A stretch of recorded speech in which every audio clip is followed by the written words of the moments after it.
Welcome to the Shootin' Show. Stand by for shots fired. Hello, everybody. I'm Al Evans. I'm in the advertising department of the Shootin' Show. And I'm Bobby Christie, and I work with Al in the advertising department. And Al and I both also work with the folks with the Bullet Express. We're in right now working to get that online for you folks. And also we're starting to receive a lot of our memberships back in to the gun club. And we really appreciate that because that helps us stay on the air. Now, if you'd like to increase your sales, the Shootin' Show will give a real blast to your business. Well, friends, here we are down today at Comanchera Days, and they call this the Renaissance of the Old West. And you can see behind me here we have a group of Texas flags from different dates, and well, over here on my right we have the cactus, hey, the cactus patch as far as I'm concerned. This is a beautiful spot. This is a few miles south of Fredericksburg, Texas. And our good friend Keith and the folks at Cimarron Arms have invited us down here. And they're going to have an Old West shooting match, all kinds of end-of-trail type matches for the Single Action Shooting Society, this sort of thing. Our friends are going to see some shooting from horseback, which I tell you what, the horses I've known, you wouldn't shoot but once off their back, but we're going to see some cavalry type drills. We're going to see some Indian type riders. They have some wonderful food inside here at the Chuck Wagons. They have a little competition on that, I believe. All sorts of vendors displaying and selling all kinds of Western wares. So let's go inside and see what's here. Ladies and gentlemen, this is Dan Kirkendall, and he is over here in charge of the cavalry. Did I say that right? Well, I'm not in charge. I'm one of the individuals out here that helps set the course. Well, that's good enough for us. And Dan's going to describe, this is one of the most entertaining pieces of the entire match, I believe, because you have horses and gunfire and swords. Sabers and jumps and the whole 9 yards, yes, sir. Dan, tell us a little bit about it. Well, what you're going to see out here in just a minute is a cavalry course set up so that the cavalry reenactors out here can practice their skills as a cavalryman. The groups out here is from the 8th Texas Cavalry, Terry's Texas Rangers, they're Confederate Civil War cavalry reenactors. This is individuals out of our regiment. The course behind us is set up to simulate different kinds of obstacles and different kind of weapons usage that cavalrymen might have to use during the course of his duty as a cavalry soldier in combat situations. We have behind you, we have jumps. We have setups here where they're firing a revolver off the back of the horse. We have had earlier in a competition, there's a place where they actually linked their horses up and dismounted where they could fire with their weapons.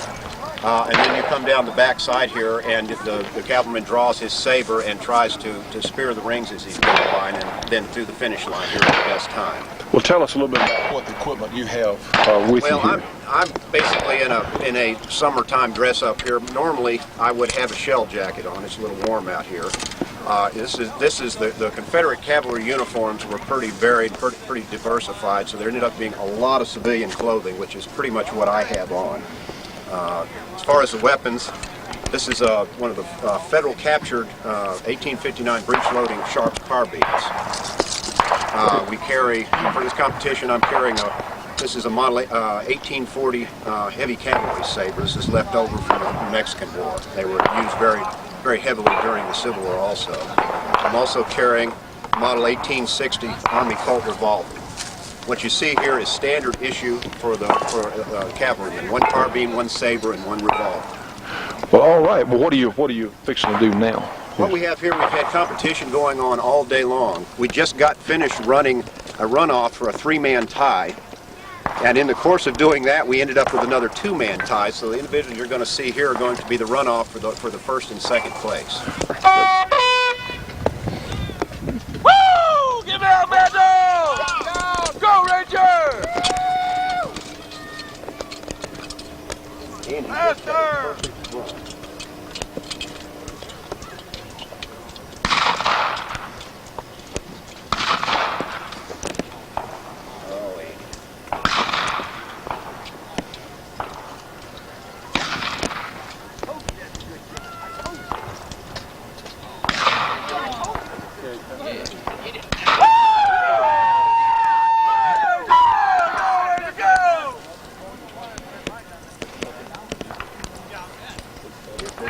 Let's get the whole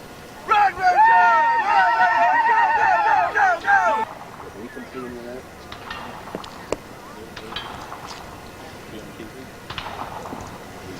go. Here we go.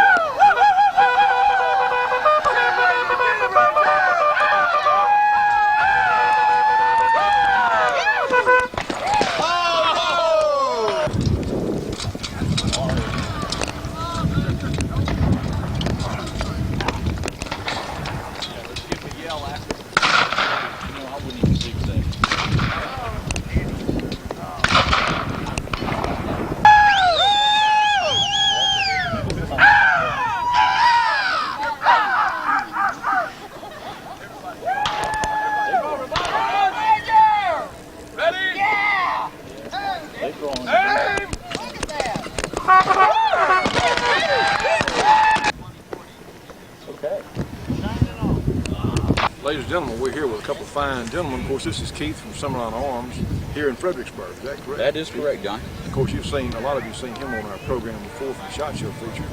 This young man here is Ken Carter from Machine Gun News. And it just goes to show that all kinds of people take an interest in these old Western type matches. And this is some high-powered stuff. Well, Keith, tell us what you got here. Okay, Johnny, what we have here is a 45 long Colt piece of brass. This is a blank cartridge that we use in the competitions that we shoot here. What we do is typically have two 45 caliber pistols loaded with these blank cartridges. We ride our course and engage 10 different targets in various courses of fire. The blank cartridge itself is half loaded with black powder. The other half is corncob cleaning media. These give us a range of about 18 to 20 feet for maximum effective range. After that, the corncob media dissipates, and they're very effective on wounds. These have had the primer pockets drilled out. They are notched on the bottom of the cartridge to indicate that, so those of us that are hand loaders wouldn't mistake this for a cartridge we want to use in our regular single action competitions. The overwad on this is a sheet out of it's a phone book page basically, and it has enamel paint put over the top of it for a sealant. They have long shelf life and they're very effective and safe. Okay, Johnny, again, we're going to be doing a mounted shooting competition here this afternoon. I have a total of 7 competitors in this particular event.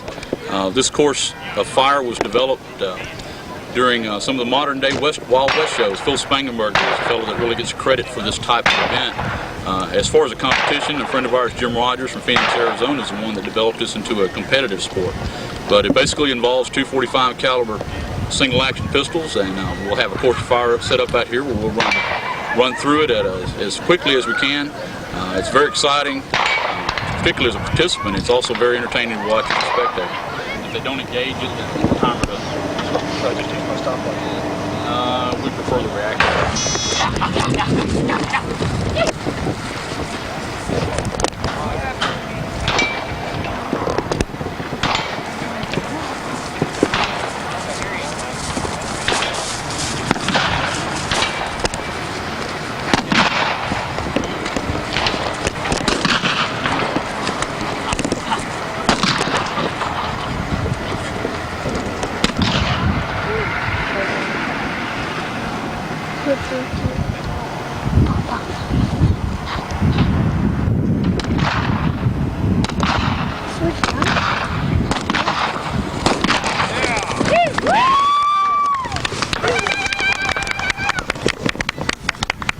Bruce Smith here is going to tell us. How much was it, Bruce? 39.53. No misses. Tell you what, Keith, that looked pretty good from here. Johnny, that's almost the way to run it. I won't say it is, but it's almost. I didn't see a mistake there. Hey, Brittany, hold this.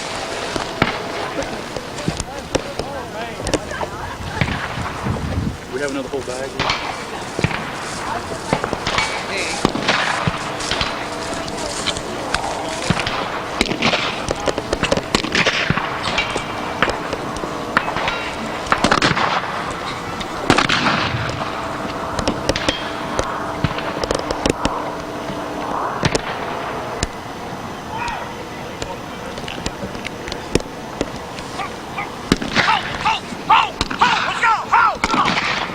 Go!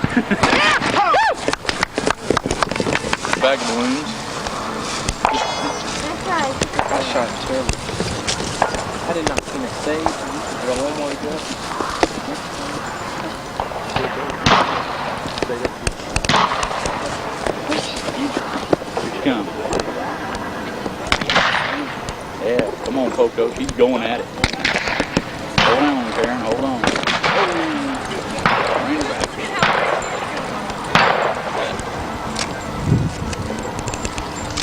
There you go. We gotta get her. She's shooting from down here. We gotta get her up there.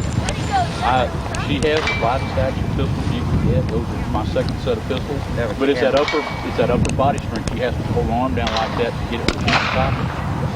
All the women complain about those hammers being. Oh! Woo! Those hammers being. Oh! Stretch him out!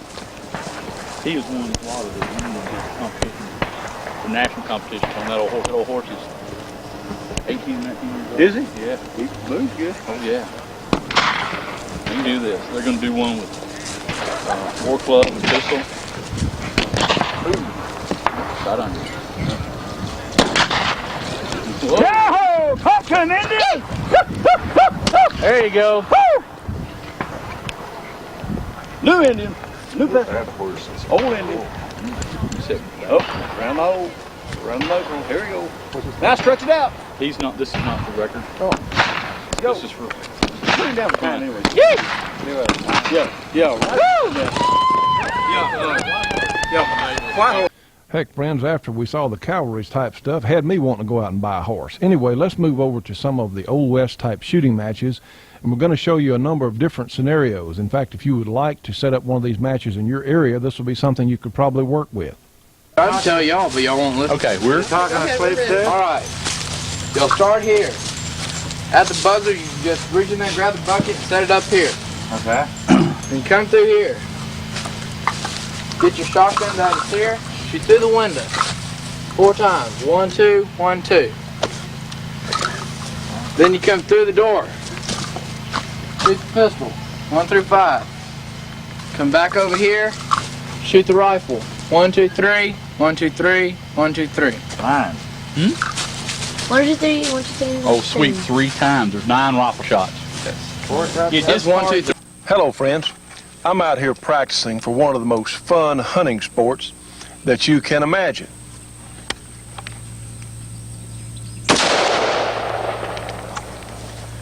You can use a variety of action types.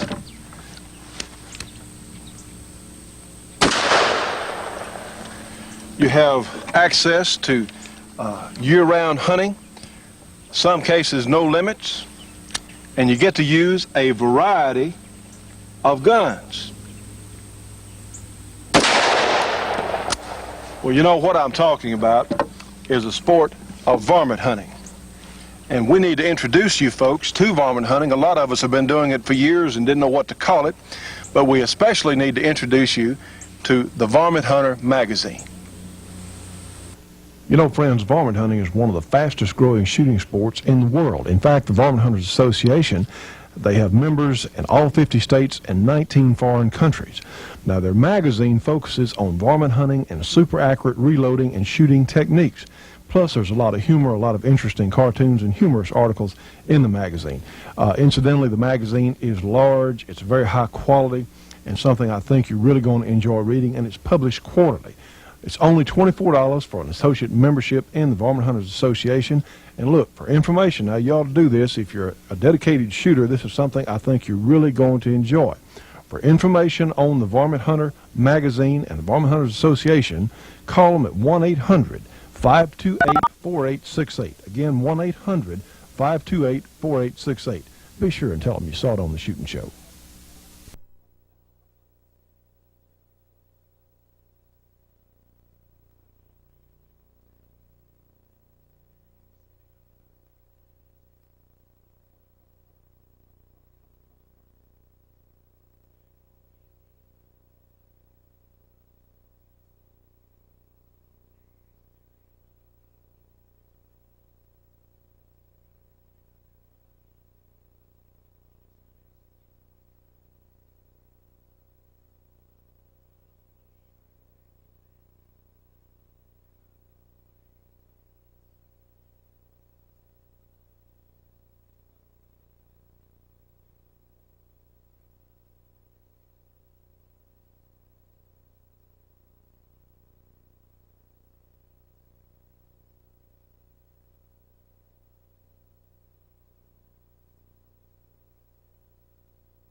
Friends, all of us as shooting enthusiasts should be subscribing to Shotgun News, the trading post for anything that shoots.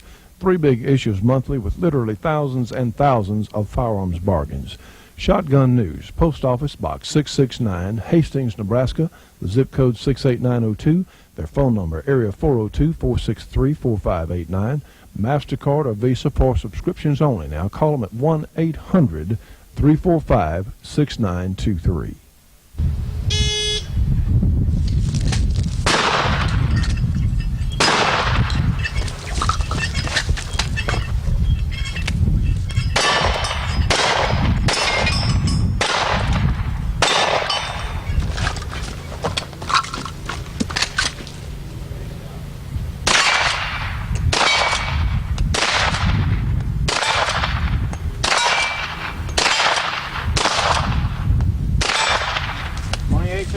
Clean.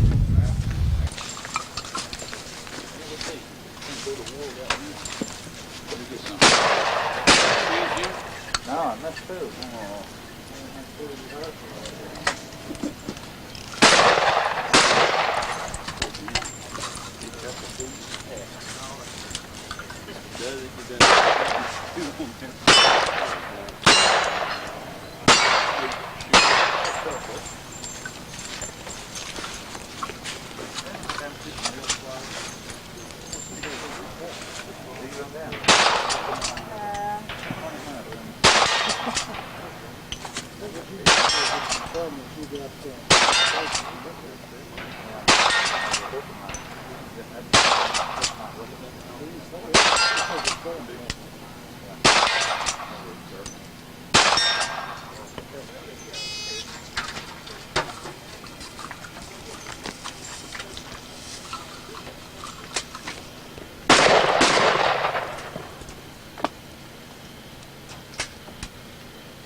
No, it's in the door. This door?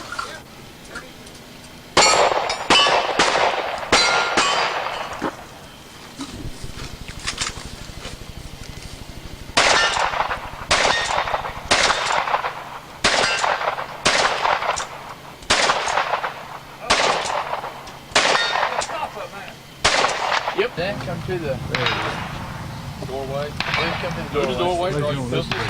Where you going? I got it, but for all the stages, we got to shoot. But I'll have to go shoot.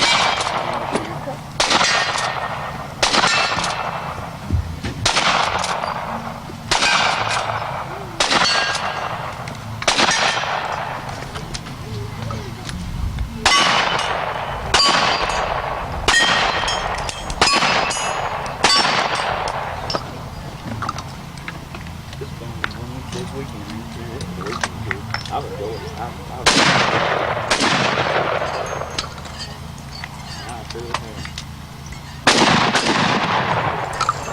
I'll be back soon, darling!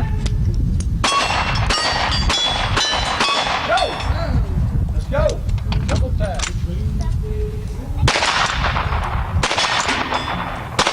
Whoop!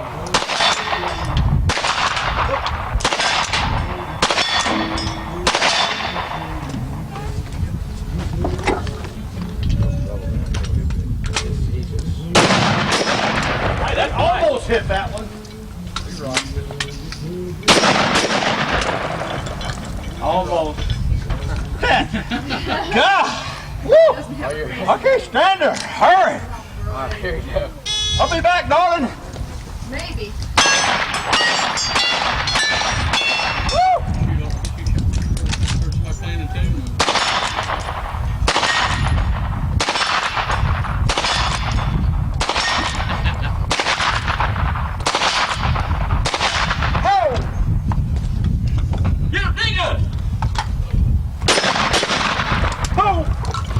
Reload!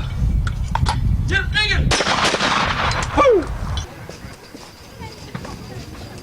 Good shows off the body, right? Ladies and gentlemen, these casualties did not occur due to the match here. All right, little Bill, I'm coming in after you.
Double tap? Double. Huh? Yes.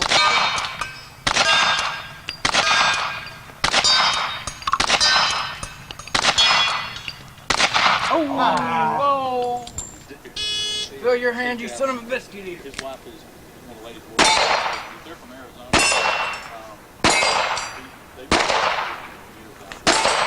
He's setting up a land system for us for child product.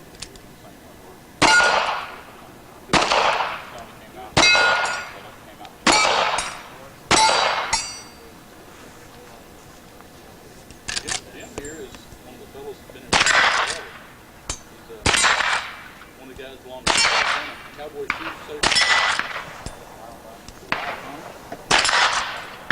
Moved off.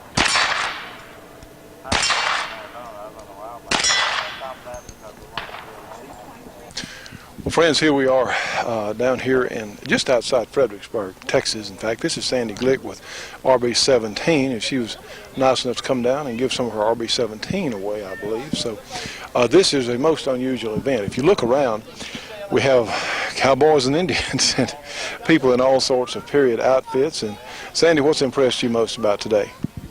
How kind everyone was, and the emphasis that they put on safety and education.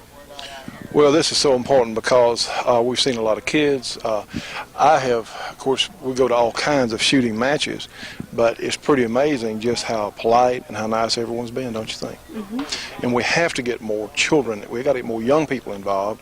And just like these two little girls coming up behind us here, it's fun and it's safe for the entire family. So this is something that the shooting show really does recommend. Anytime there's an Old West type shoot, well, this is a great, I think, great thing to attend.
Well, friends, you can tell we really had a great time down at the Comanchera Days, just south of Fredericksburg, Texas. We do want to thank Keith and Mike from Cimarron Arms. They really have some very fine products that a lot of us will be interested in looking at.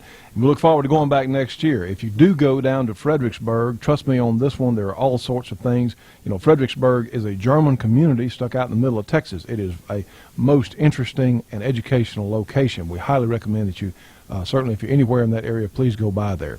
Anyway, it was a great time. Thanks again to all those good people down there, and we hope to see them again soon. Johnny, would you hold this for me, Yes, please? I will. Back. Well, Jennifer, this looks pretty familiar. What have you been doing today? Well, I've been out on the range shooting all day long, as you can tell. I've got my hair up out of That's the way okay. so I can You know, we've seen you in a number of different get-ups there, and certainly, but this is certainly fitting. What's this right here? What's in This your is belt? my 44. Well, now, that's a lot of gun for, certainly for any lady, but I think you handle it pretty well. It certainly is. look- I like it a lot. well, It's not that heavy. Looks like it is, but it's not. your boyfriend is behaving himself real well. The better you get at this, isn't it? Well, if he's not. No, I'm just kidding. Well, friends, of course, what we wanted to bring Jennifer on today, she has had a number of calls and correspondence, and people were so pleased a couple of weeks ago when we ran your piece on your modeling. A lot of people, everyone who saw it, thought that was just excellent. And of course, our point is to show that someone can be ladylike and elegant and still handle firearms and certainly be competent about self-defense. So you have, now we have pictures. We still have pictures. We still have pictures, a few left, and like we said before, we're getting ready to do some new things. We've got several different not types of pictures, but different poses and stuff. So if you'd like to see that or just see an example of that, you can fax us or write us. Okay. Well, how do they get Jennifer's picture? Jennifer's picture is P.O. Box 5214, Shreveport, Louisiana 71135, and the fax number is 318-797-8998. Well, and also you can call our 800 number, our 800 number, I'll get it out, 1-800-895-7916, and if you want to use a credit card, Visa or MasterCard, we'll certainly do that. You can call our 800 number and just say you want a Jennifer's picture, and it's a total of $6.50. Am I right? 45, something like Six- this. 45, yes. $6.45, $4.95 plus $1.50 shipping and handling. And next time we will get the price rounded off, so it'll be a little bit easier for you. But I would like to say one thing. A lot of people did call in and write in response to the video piece that we showed. That's true. Was it last week? Week before? Week before last, yes. Okay. Johnny put that together, so I have to commend him on the good job he did. Well, thank you very much. Everyone who's seen it thought it was just excellent. Yeah, it was and very nice. Very pleased, and He went out with me on a photo shoot, and that I was doing for a magazine. And soon as that hits the newsstand, we'll bring that in and let you see some of it. Well, I think that's certainly the first. I'm not used to doing photographs like that. I'm used to doing something else entirely, but it was certainly fitting, and I know a lot of people were very pleased about that. We certainly had fun doing it. Well, of course, the next time I think that our folks see you in action, I think we're going to see just how good, in fact, you are with that 44. We sure are. I'm good. I practice a lot. Practice does not make perfect, but it makes better. That's a good point.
More and more often, women are faced with protecting themselves and their homes. But another way of protection is through information. And we at the Shootin' Show believe that the new American magazine has the best information that you can possibly get. You can get the New American by calling 1-800-727-TRUE. And those numbers, of course, are 1-800-727-8783. The New American, $22 for a 6-month subscription. It comes twice a month. Friends, you need this magazine if you want to know what's going on. And in times like this, we need both of these. We need our guns, and we darn sure need our information. Well, friends, here we are again. Of course, you know my esteemed colleague here, Leroy Scott, known around here as the Judge, certainly. And, you know, Judge, this piece on the Alamo today, that was an especially touching thing when I was photographing that.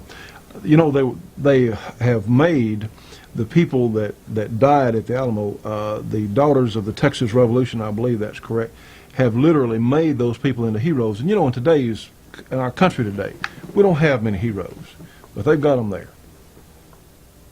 Well, Johnny, I guess they were heroes. They were surrounded and trapped. They didn't have much of anywhere to go. Boy, that's true. It's true that Santa Anna offered them safe passage, but they didn't believe him. Well, he had not held up too well on that safe passage. He'd given a lot of those other folks a safe passage to the graveyard, hadn't he, in previous times? I think that's correct, and I don't think they believed him. I remember the words of Winston Churchill. He said, "It may become necessary to fight when there's no hope of success, because it's better to fight and die than to live as slaves." At our last program, I talked some about these newspaper editorials about praising the Brady Bill, the Brady Act, and talking about how 45,000 people had been kept from purchasing guns. And I pointed out that this did not mean that those 45,000 people were all criminals. In fact, almost all of them were either mistakes or were simply had parking or traffic tickets outstanding, which should not have prevented them from getting a gun in the first place. Evidence of that is simple. There have only been 4 prosecutions nationwide because of possible actual criminals seeking to evade the law. And if the percentage figures are taken as correct, that is, that this represents somewhere between 2 and 3.5% of all gun sales, then we can work backwards and figure there must have been 1.5 million background checks that were made, because 1.5 million guns were sold. Handguns. And those background checks at least should have taken a couple of hours apiece, minimum, possibly much more than that.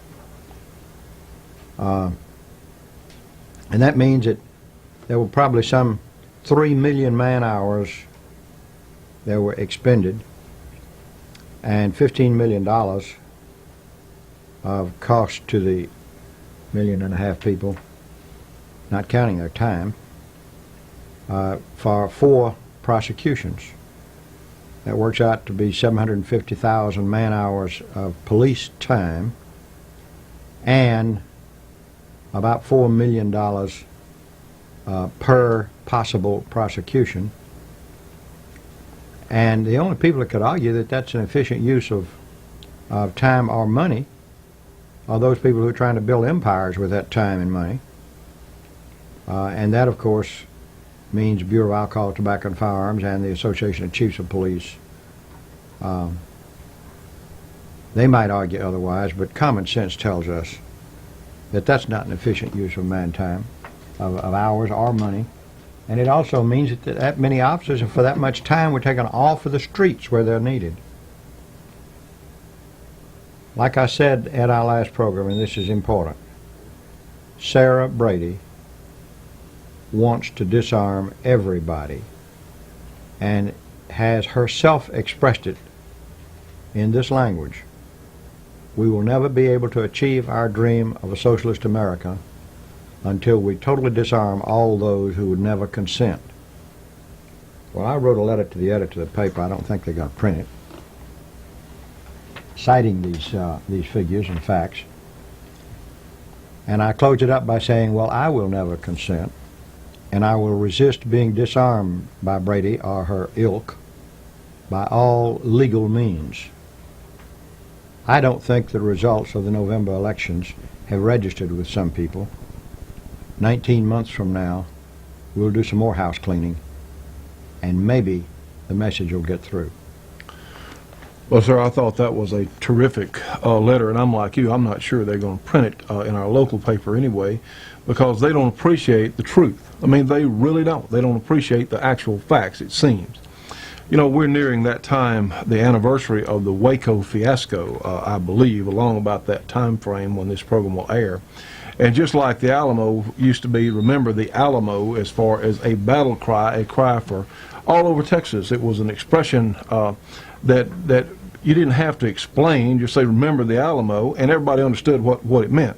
Well, today, of course, and I don't think many people are going to argue, certainly what I've read down at Waco and the information I have, that David Koresh was way out on the eccentric part. He was nowhere even near mainstream, but like you said recently, they didn't hurt anybody. They hadn't bothered anybody, apparently, and those people were killed out there by the federal forces. And I think that we need to remember that, remember Waco now, as you have said on the program. Well, Johnny, if people who are out of the mainstream were all subject to assault and a tank barrage and you and I in trouble and so forth. Well, I think I'm in the mainstream, but so does everybody else think they're in the mainstream. Wasn't it Robert Browning that said that sometimes I think all in the world are odd except thee and me, and sometimes I think thee a little strange? In other words, I certainly understand. But, you know, that's right. I mean, when people hadn't bothered anyone, and when you're doing something that stands out in any direction, and this is something, friends, that I think we all have to be concerned about, because, hey, whose house is next? Whose clubhouse? Whose religion? Whose whatever is next? Randy Weaver is certainly an example of that. A lot of us didn't agree with Randy Weaver's ideas, but my gosh, go up there and entrap him and surround him and kill some of his family and shoot his wife standing in the door. Don't forget his dog. Well, that's true, too. That's an act of war. You know, I tell you what, if somebody comes to my house, or I know to your house, and takes a shot at one of your dogs, they're in serious trouble. And that was an emotional, terrible, a tragedy for certainly for the kids, for the family. You just don't do that, friends. And least of all, our federal government, that is a no-no, and they have to get this message. Well, I'm reminded of what Roy Brunt said at a legislative committee meeting here last year when one of the proponents of gun control was talking back to the committee and saying, and directing it toward Representative Brunn, and saying, well, just wait until they come and shoot at your house. And Roy's answer was so simple. He said that would be a serious mistake. On their part. Yes, indeed. You know, friends, this box of Corbin ammunition and this Wesson 41 Magnum are in fact a perfect match for each other. But it doesn't matter whatever gun you may have, like this SKS or a hunting rifle or a 38 Special or a 9mm, makes no difference, because Corbin is absolutely the best factory ammunition that money can buy, period. And also, friends, when you see a box of Corbin on the shelf, or you give them a call, realize that Corbin is helping keep the shooting show on the air. They've been one of our most dedicated sponsors. You cannot find finer people in the entire shooting industry. For information on Corbin ammunition, call them 1-800-626-7266. Again, 1-800-626-7266. Tell them you saw it on the shooting show.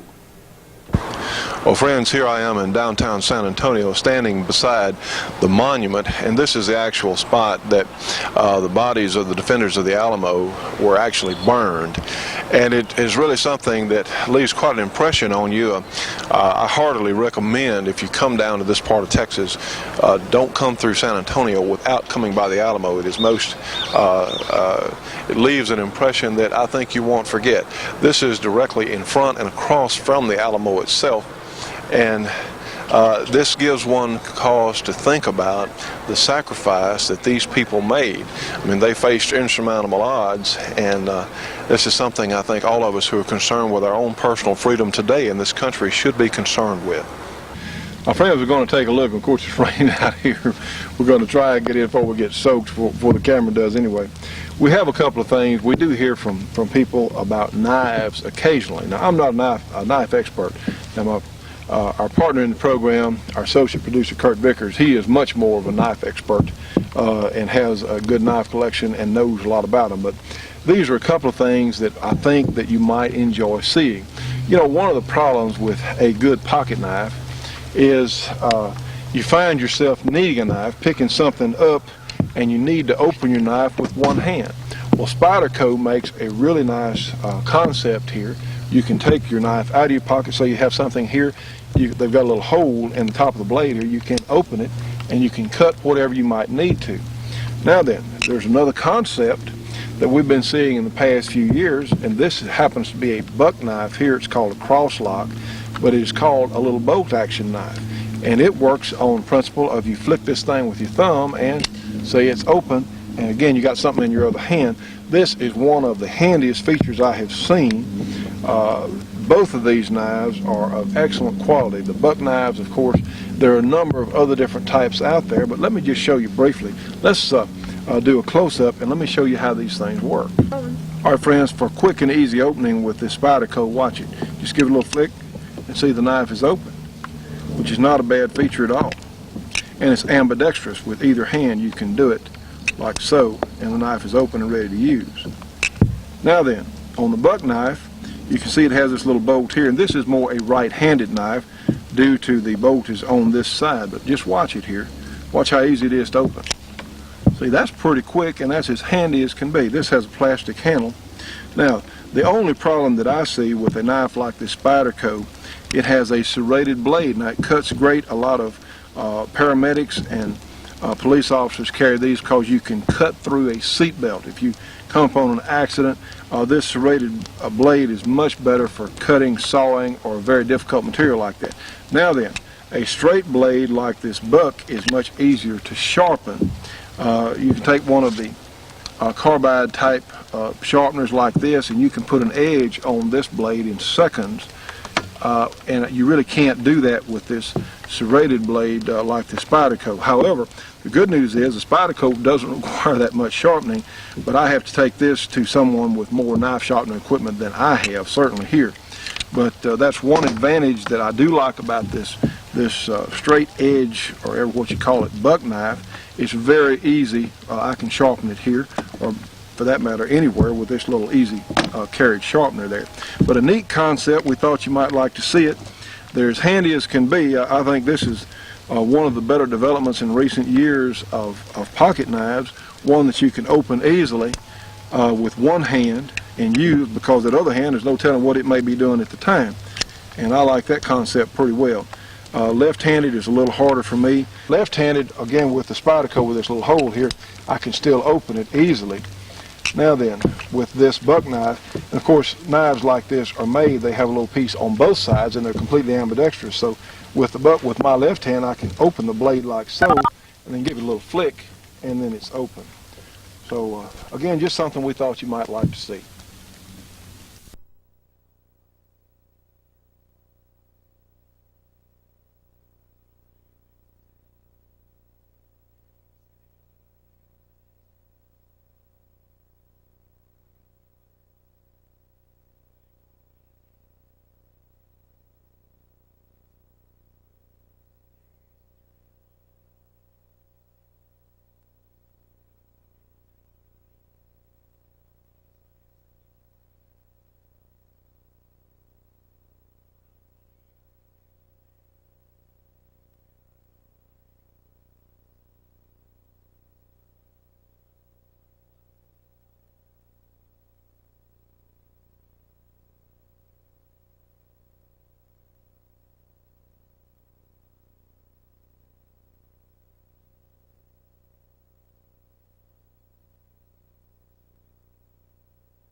Friends, you can communicate with the Shootin' Show on CompuServe now. Our number is 735-42-3024. Again, 735-42-3024. And to join our Shootin' Show Gun Club, call us at 1-800-895-7916. We take Visa, MasterCard, check, money order, whatever you got. Join today, friends. We need to reach as many people as we can. Go, go, go, go. Go, go. You know, the all-season Tri-Tote is perfect for turkey season too. The Tri-Tote holds your gun securely, much better than a sling, and you can adjust it 100 different ways. Simply place your gun on the quick shot hook, then lift it off when you need to shoot. You can even carry your bow, whatever kind you have, in several safe positions. And fishermen will find lots of uses for the tri-tote too, carrying rods, tackle, and other gear. You know, friends, you might not think this is a turkey gun, but in fact, a semi-automatic AR-15 type gun in some states, some areas, is a very fine turkey gun. And yes, it'll fit that tri-tote just fine. Listen, as a special for turkey season, Hunt All Enterprises is offering the tri-tote for $38.50 for our viewers. Now, also includes $6.50 shipping and handling, but these are such neat items, friends. I think a lot of us would really enjoy having these tri-totes. Order your tri-tote today and enjoy hunting more. And now we would like to welcome one of our good friends here at the Shootin' Show, Art Alpin, who is a former instructor from West Point. I think you're really going to enjoy this piece.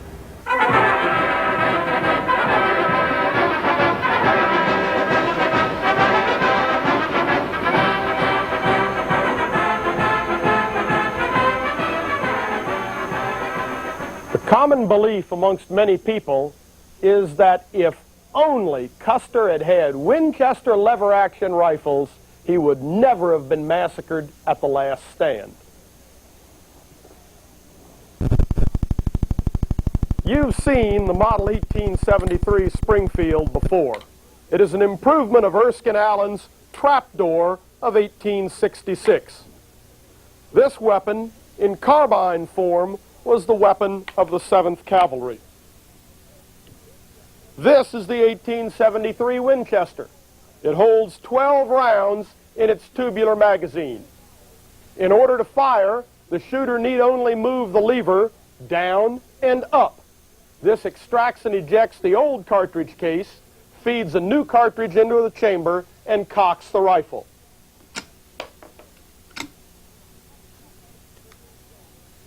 Let's watch the Winchester strut its stuff on the range.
You saw the extreme difficulty in loading the Winchester's magazine.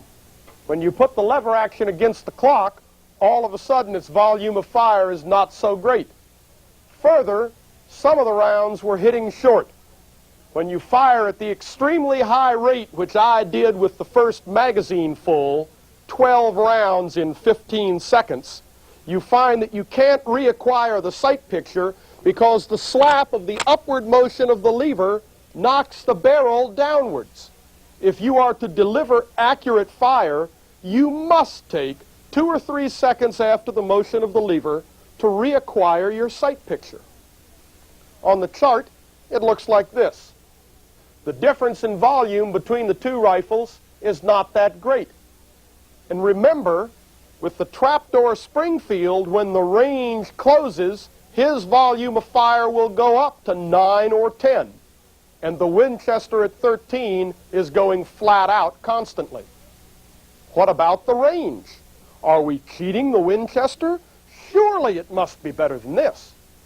In fact, we're giving the Winchester the benefit of the doubt. The Model 1873 Winchester was chambered for 4 different cartridges. The most powerful of them was the 4440. That's a 200-grain 44 caliber bullet with 40 grains of black powder. Chronographed on modern instruments, it delivers just over 1,000 feet per second. This means that the Model 1873 Winchester is only slightly more powerful than the .45 automatic of today. The Winchester was about a 120-yard rifle at best.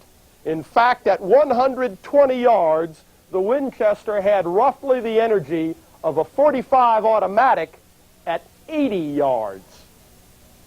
Why did Winchester use such weak cartridges? The Model 73 was really a very poor design. Though it looks on the outside like a nice big lever action, when you take the side plate off, you find a different story.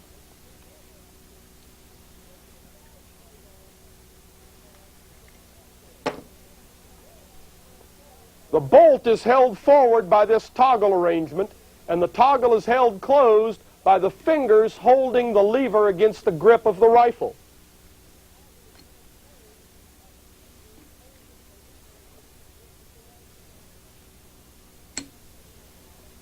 You couldn't make it for any more powerful a cartridge. When this design was scaled up in 1876, the result was still no good. The design is weak and extremely inefficient in length. It simply will not take long, powerful cartridges. Further, Mr. Winchester's production couldn't keep up with his boasts. In 1873, he produced only 126 rifles. It wasn't until the 1880s before Oliver Winchester was capable of consistently producing these rifles in large quantity. When he did produce them, he was producing them for deer hunters, other people who were shooting at close range, and for people who wanted a rifle that fired the same cartridge as their revolver. It was not until 1886 when manufacturing capability and design caught up with desire. These came together in the 1886 Winchester. You can see the 2 locking lugs sliding in corresponding slots in the receiver, which lock the bolt closed.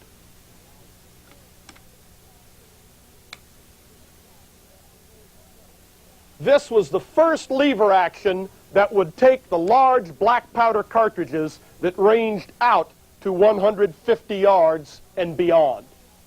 By 1886, however, the buffalo were gone and the Indians largely defeated. So let us get back to the time frame at hand.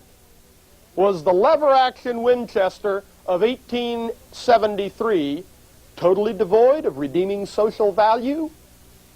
No, not exactly.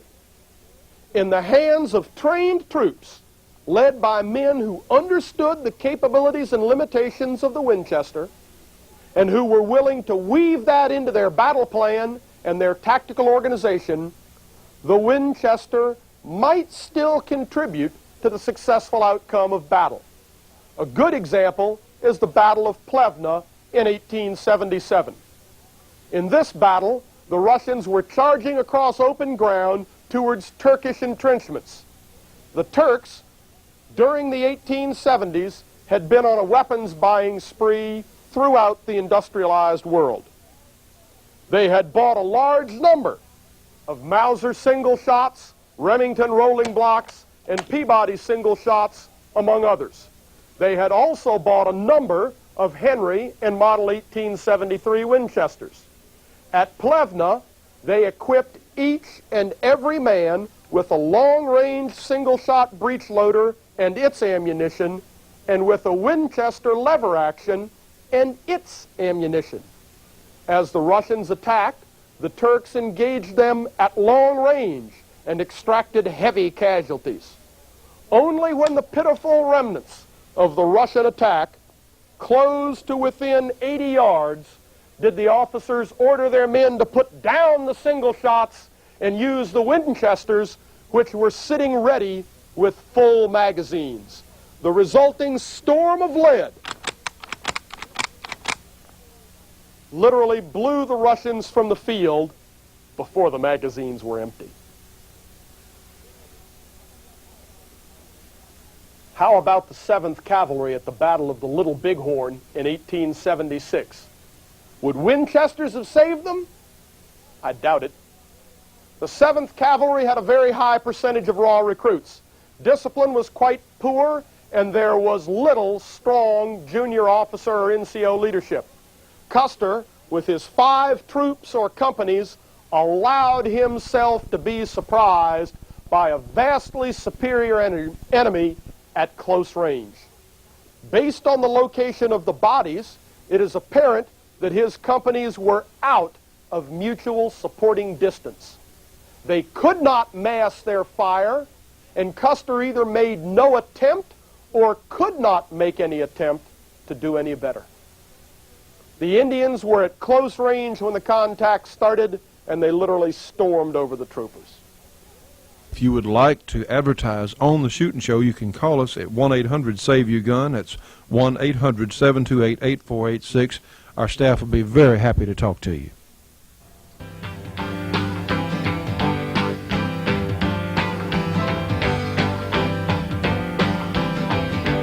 Well, friends, it's happened again. We've run out of time for today's program.